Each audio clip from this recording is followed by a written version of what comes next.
Welcome back to the SportsMax Zone. The Golden State Warriors are holding their collective breath about the injury suffered by their legal sharpshooter, Steph Curry. While diving for a loose ball, Celtics guard Marcus Smart landed flush on Curry's left foot during a skirmish in the second quarter. Curry jogged off the court immediately after and never returned. The Warriors went on to lose 110-88 as the fourth-seeded Celtics got 26 points each from Jaylen Brown and Jason Tatum. We have the highlights. Hottest team in the league, the Boston Celtics, on the road in San Francisco to take on Draymond Green and the Warriors. Green back for his second game after that back injury. It would be a short night for Steph Curry. Loose ball here. Keep an eye on Curry. Marcus Smart lands on his left leg right there, and Curry would have to leave the game with left foot soreness and did not return after a three-point night. It was all Boston from there. Marcus Smart to Jaylen Brown for 3 of his 26. Boston up by 16 at the half. They're the best defensive team in the league right now, having passed the Warriors in that category. Here's Marcus Smart for 3. So you're not seeing a lot of Warriors offense between these Celtics buckets. Tatum with the step-back 3. He had 26 and 2. Boston rolling. Jordan Poole drives for the layup off the glass. That got the Warriors within 10, but it's Brown in for the dunk. How about the Celtics? They've won 17 of their last 20. They win at 110-88. Well, Warriors head coach Steve Kerr said he thought the injury to Curry was caused by dangerous play. I thought it was a dangerous play. I thought Marcus dove into Steph, and that's what I was upset about. I have a lot of respect for Marcus. He's a hell of a player, a gamer, and a competitor. I coached him at the World Cup a few summers ago. We talked after the game and we're good, but I thought it was a dangerous play. Meanwhile, Jaylen Brown and the Celtics were keen to beat the Warriors and return to winning ways. We kept everything under control. How important was it to do that, to start off this West Coast trip like that? Super important. We wanted to bounce back. We felt like we dropped one in Dallas, didn't play as well, and we wanted to come out and play better. We played better than we played in Dallas, but still nowhere near our best game offensively, but another great defensive performance from us, and things like that. You know, just keep trying to make, get other guys involved, and continue to get good team wins. You know, I think that's what it's about. And we still got a lot of room to grow, you know, so that's the dope thing about it. I'm excited, yeah. In the mid-1800s, the phrase, revenge is a dish best served cold, first emerged into everyday conversation. Analysts found use for that idiom on Wednesday night after Spencer Dinwiddie sank a buzzer-beating game winner for the Mavericks against his former teammates at the Nets. Well, a night after dropping 60, the Nets don't have Kyrie Irving because they're at home. It's Kevin Durant and the Nets hosting Luka Doncic and the Mavs, who have been surging lately. The Nets have been playing good ball. Here, the bucket and the foul for KD. It's a geometry lesson. How did he get that one to fall? Luka, he drives, fakes out Andre Drummond here, and gets the lay-in. Luka with 24 in the first half, but Brooklyn led it 61-58 at the break. Game tied in the fourth quarter. Luka working. Luka, the fadeaway, pure. 106-104, Dallas by 2. Under a minute to play. Kevin Durant, no. Nick Claxton, the putback on the second attempt. We're tied at 108. Now under 30 seconds to go. It's Luka. Luka, oh, that is tough. He had 37, 9 rebounds, and 9 assists. Dallas goes up by 2, but plenty of time left for more action. Nets down 2. KD, the deep triple try. That goes down. 23 for KD. The Nets are up by 1.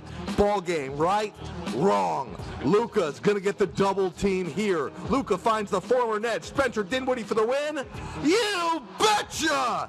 Dinwiddie sinks his former team at the buzzer. Dinwiddie's first career game-winning buzzer beater. As the Mavs win it 113 to 111, Dallas has won 8 of their last 9.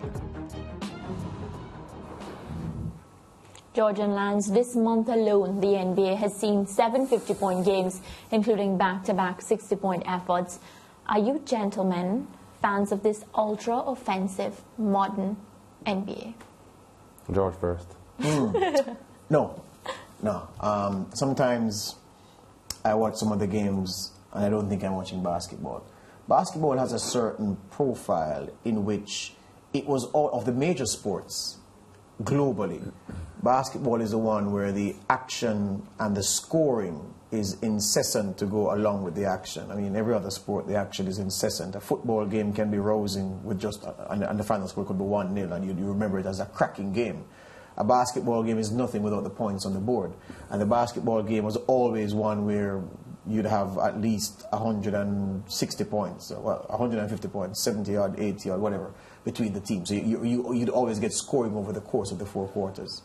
But what it is now, and then it was competitive, the defending was good. I mean, you had to work hard to get your baskets. I refer again to the graphic I mentioned where Michael Jordan was averaging 37.1 points per game over the course of an 82-game season.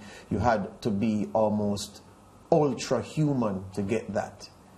These days, where a lot of outside shooting and the game has been changed to make it more attractive to fans, I don't like it relative to what I enjoyed before, but maybe I'm a traditionalist, maybe I'm stuck in my old ways. What I will say is that the folks running the NBA have perhaps done a better job than any other major sport to always be tweaking to invite even more fans on board. And perhaps the ultra-offensive modern NBA that we're seeing is a product of that tweaking, subtle changes to make the game always attractive to new fans. And I live with it because I love the NBA. But the current modern NBA versus the NBA I grew up with in the 90s and the late 80s and even the early 2000s, give me that any day over what I'm seeing now. Yeah, very, very different from then. I agree with George. I think, scoring has become too easy, and I think, there was a time when, scoring you had to work harder to score.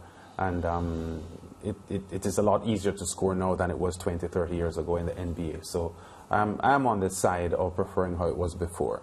Having said that, for the reports and the headlines and the television and the reviews in the morning, the 60-point and 57-point games look good. They are attractive for viewing and reading the match reports and so on. But outside of that, I think from the technical aspect of the game, I would prefer to see things being more difficult to score. Yeah, and just before we go, just to touch on Steph Curry's injury, George and Lance, not a good look for the Warriors because we know the role that Steph plays.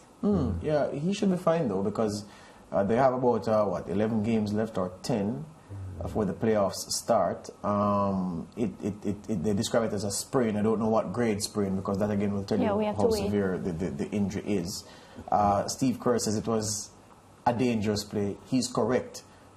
It wasn't malicious play. I never thought because we see those plays all the time in basketball. When we're playing in the streets, and this happens in the streets, on the concrete, where a man will dive like that. You call it a hustle. Yeah. So he wanted the ball. Yeah, he wanted the ball. Even though I'm rubbish at basketball, I've been on the court to make up the numbers, and I've seen players do that in hustling. So it's what it is. It happens a million times. Nobody gets injured. Steph's just unfortunate that Marcus Smart landed on his leg the way he did. Yeah, definitely unfortunate. Well, before we wrap, confirmation of the scores from Wednesday's action. So we have the 76ers, the Nuggets, the Hornets, Mavericks, Knicks, Timberwolves, Suns, Spurs, Jazz, the Bucks, Celtics, and Raptors all securing wins. On that note, we take a quick break. We'll be right back.